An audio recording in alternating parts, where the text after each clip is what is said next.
Welcome back, movie lovers. Today we're diving into TUBI, that glorious free streaming chaos, to uncover sci-fi and fantasy flicks that'll make you question reality, lose sleep, and maybe regret some life choices. The good kind of regret, though. Check the pinned comment for where each of these beauties is streaming. Let's go. Okay, so imagine your career is dead. You're desperate for a comeback, and you start a podcast about weird supernatural stuff because why not, right?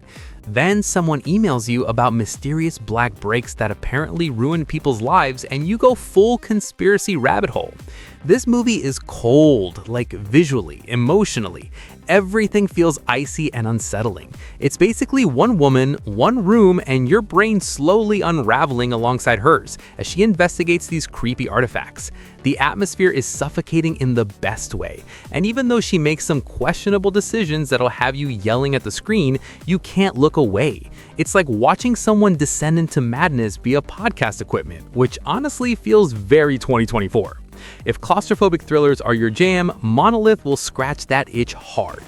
Picture this: you wake up in a literal pit of corpses with zero memory of who you are or how you got there. Nightmare fuel, right? So you crawl out, find a creepy mansion with other amnesia victims, and now you're all trapped together trying to figure out if you're the good guys or the bad guys. The philosophical questions here are wild. Like, if you can't remember being a terrible person, does it even count? Are you basically a new person? Then halfway through, it pivots hard into zombie territory and things get properly horrifying. Sharlto Copley absolutely sells to fear and confusion, and just when you think you've figured it out, the movie flips the script. It's part identity crisis, part survival horror, and completely bonkers. Open Grave is the kind of twist-heavy madness that sticks with you. Dystopian westerns are either brilliant or total disasters, and this one is complicated. It's set in a future where water is basically liquid gold, and you'd expect Mad Max levels of chaos, right? But everyone looks weirdly put together, and the desperation doesn't quite land the way it should.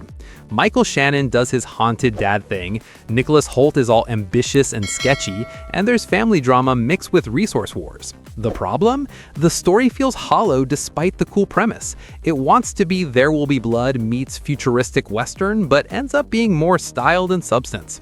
The visuals are decent, the world building has potential, but emotionally it's a nothing burger. Even the ending might leave you confused or just annoyed. Young Ones is pretty to look at, but lacks the punch it needed.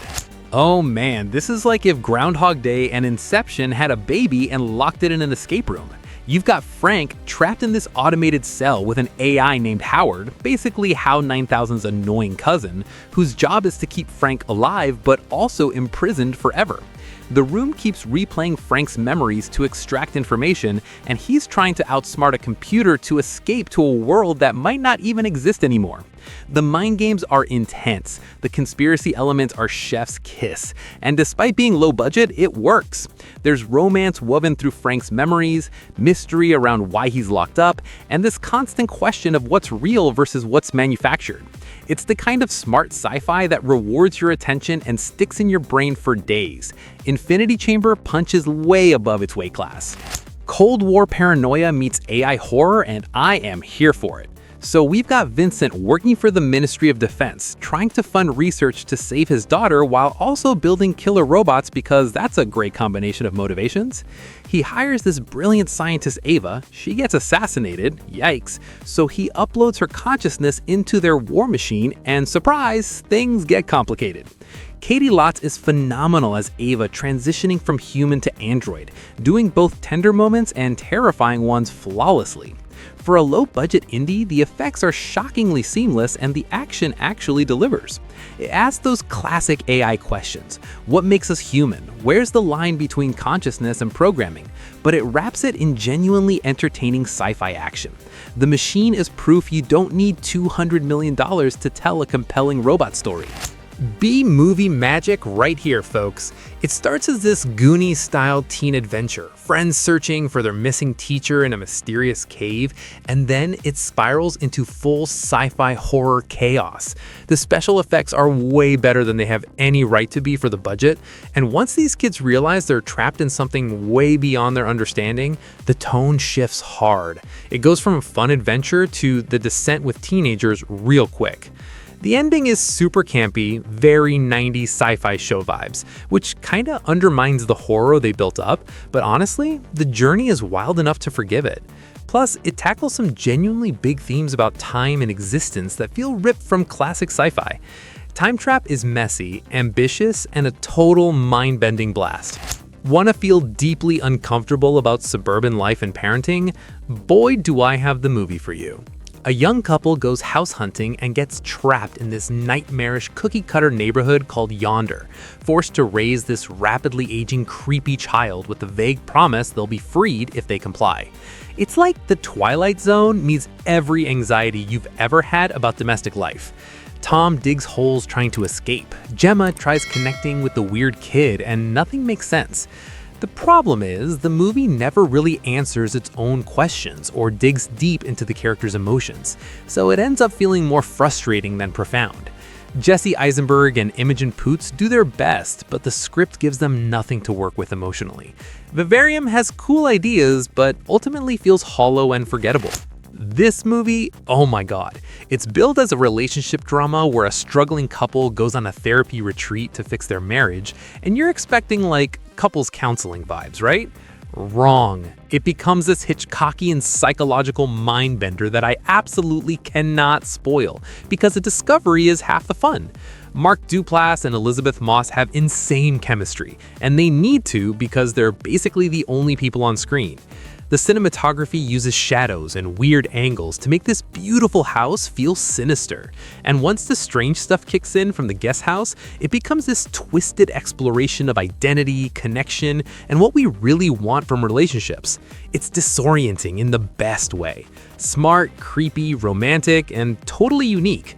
The one I love is a confident directorial debut that'll leave you stunned. New Orleans paramedics investigating mysterious death linked to a designer drug that lets you time travel for 7 minutes? Sign me up. The drug, also called SYNCHRONIC, keeps you in the same location but throws you into different time periods, which sounds awesome until people start dying in horrific ways. Steve is this hard-boiled paramedic who starts using the drug himself to find his partner's missing daughter, and the movie gets deep with themes about trauma, alienation, and living in the present. There's also this subtle but powerful undercurrent about Steve's experience as a black man potentially traveling to the Confederate South, which adds this whole extra layer of dread. The sci-fi concept is creative, the emotional stakes are real, and it asks whether the dead are truly gone or just existing on another timeline. SYNCHRONIC is trippy, thoughtful, and genuinely moving. Anne Hathaway is an alcoholic mess whose personal problems literally manifest as a giant monster destroying soul, and somehow this premise actually works. It's the most bizarre blend of indie comedy drama and kaiju destruction you'll ever see. Gloria moves back to her hometown after her boyfriend dumps her, reconnects with a childhood friend, and discovers that when she stands in a specific playground at a specific time while drunk, she controls this massive creature halfway across the world. The metaphor is heavy, her literal and figurative destructiveness, but the movie handles it with this perfect balance of humor and darkness. Hathaway is phenomenal, walking that line between pathetic and sympathetic, and the cast around her is superb.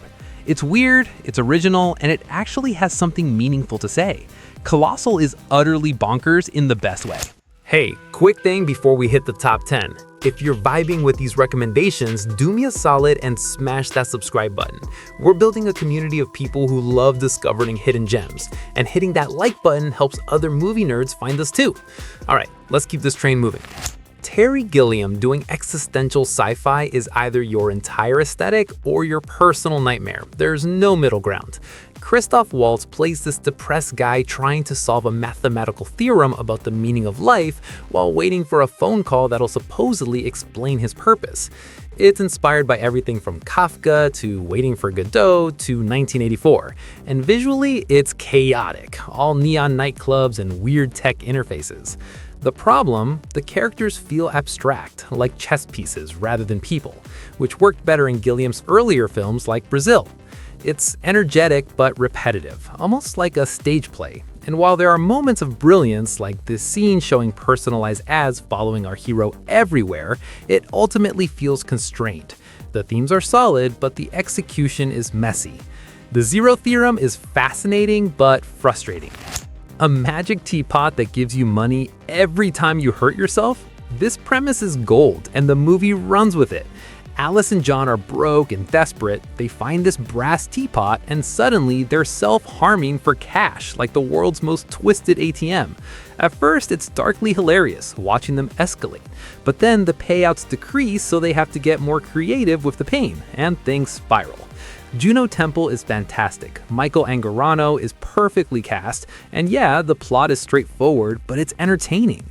Is it perfect? Nah. Does it tap into that fantasy we all have about easy money? Absolutely. The reviewer straight up admits their bias. They wanted the extravagant lifestyle, so they enjoyed watching the chaos unfold. Sometimes a fun premise executed well is enough. The brass teapot is imperfect but wildly enjoyable. Three best friends, one decade-long Christmas Eve tradition, and the slow realization that adulthood is destroying their bond, wrapped in R-rated comedy chaos. Ethan lost his parents, so Isaac and Chris have been doing Christmas Eve with him for years. But now Isaac's having a baby, and Chris is a football star, and everything's changing. They get tickets to this legendary party, Isaac's wife gives him all the drugs, and the night spirals into beautiful disaster. Not every joke lands. The cocaine blood bit is rough, and the Santa fight is eh. But Joseph Gordon-Levitt, Seth Rogen, and Anthony Mackie have great chemistry. Michael Shannon as the philosophical pot dealer, chef's kiss. The first hour is uneven, but the final third delivers emotionally. The Night Before sticks the landing with a genuinely satisfying finale. Nicolas Cage doing Lovecraftian horror is exactly as wild as you're imagining.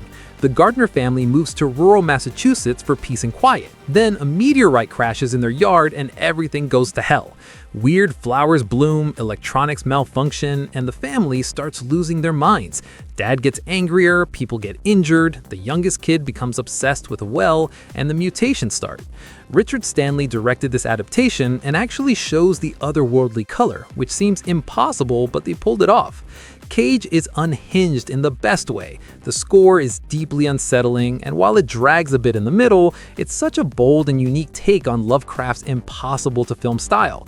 Instant cult classic vibes. Color Out of Space is gloriously weird and deeply disturbing. Post-apocalyptic survival, but make it about sisters and emotions instead of zombies and explosions. Ellen Page and Evan Rachel Wood are Nell and Eva stuck in a remote forest home after the power goes out, and their dad dies, and now they have to figure out how to survive. Patricia Rozema directs this with zero interest in typical apocalypse tropes. No hordes, no wasteland battles, just two complicated women navigating grief, scarcity, and danger while their relationship evolves. The characters are flawed and selfish in realistic ways, and both actresses are phenomenal, showing the strength of their bond. The final third gets weaker, sure, but the feminist perspective on the genre is refreshing, and the focus on internal character work over action is bold. Into the Forest is quietly powerful and genuinely different. Found footage anthology horror that actually works? Say it ain't so. A criminal gang finds a pile of VHS tapes and each segment is a different horror story. And yeah, the shaky cam might make you nauseous, but the payoff is worth it. The gore is convincing and nasty. Genuinely feels like watching snuff films in the best, worst way possible. Each segment has unpredictable moments, effective jump scares, and the low video quality actually helps hide any budget limitations. The biggest issue? The male characters are obnoxious and the female characters are exploited and underdeveloped, which is a major drag. The wraparound story is unnecessary, just there to connect the segments. Paranormal investigators who debunk psychics going up against a legendary blind mentalist? I mean, the premise alone is incredible. Margaret Matheson is basically a fictional James Randi, exposing frauds left and right. Then Simon Silver returns after years away and the game is on. The movie builds this intense cat and mouse dynamic and the suspense is real. Until the ending apparently fumbles it. Cillian Murphy, Elizabeth Olsen, and Toby Jones are all great, and Rodrigo Cortez brings that buried tension to the supernatural investigation world. It's a thriller that takes the subject seriously rather than playing it for cheap scares, which is refreshing. The 119-minute runtime lets it breathe and develop the mystery properly. Just know going in that the finale is divisive. Red Lights is tense and intriguing even if it doesn't stick the landing. Christmas dinner with friends during the literal apocalypse? Dark comedy gold? Or tonal disaster? Kind of both. A toxic cloud is coming to kill everyone. The government issued exit pills so people can die peacefully, and this group gathers for one last holiday meal to debate whether to take them. Keira Knightley and Matthew Goode lead an ensemble cast through this bleak setup, and the movie tries to be funny about climate catastrophe, but also genuinely dramatic, and it just doesn't fully work as either. The characters are underdeveloped, so you don't really care about their debate, though Roman Griffin Davis as the voice of reason is solid. The ending raises questions about passivity versus action that'll frustrate you. Silent Night has ambitious ideas about facing extinction, but struggles with execution. What if Superman was evil? That's literally the whole pitch, and honestly, it should be more fun than this. Brandon is a 12-year-old alien with superpowers who decides to use them for violence and terror, and his parents are improbably trusting despite knowing he's an alien. The movie wants to be gory horror, but also vaguely critiques superhero culture and the audience's bloodlust, which is pretentious. The violence is there to make you feel superior, like, wow, humans are terrible, but you don't care about anyone getting killed, so it's just empty carnage. The end credit stinger with a conspiracy theorist feels like a nihilistic joke. David Yaroweski directed, the Gunn brothers wrote it, and despite the cool premise, Brightburn is all concept and no heart, just dead air between icky kills. Lars von Trier doing the apocalypse, and it's devastating in the most beautiful way possible. Earth is about to collide with another planet called Melancholia, and instead of focusing on the sci-fi disaster, the film centers on a wedding party where family tensions explode, and the bride Justine spirals into despair. Kirsten Dunst is phenomenal, capturing depression so viscerally while everyone around her pretends normalcy despite the world ending. The movie splits into two parts, Justine and Claire, showing how the sisters' personalities shift as doom approaches. It uses Wagner's Tristan and Isolde and stunning visuals to create this overwhelming sense of beauty and dread. No sci-fi conventions, just raw human reaction to the end of everything. The planetary collision finale is breathtaking and horrifying. Melancholia is art house apocalypse done right. And there you have it, Film Fam, 20 absolute bangers streaming free on TUBI that'll twist your brain, wreck your emotions, and remind you why we love cinema. Don't forget to subscribe if you haven't already. We're dropping fresh recommendations every week, and I want you in this community. Hit that like button, share this with your movie-loving friends, and I'll catch you in the next one. Until then, keep watching, keep discovering. Peace out.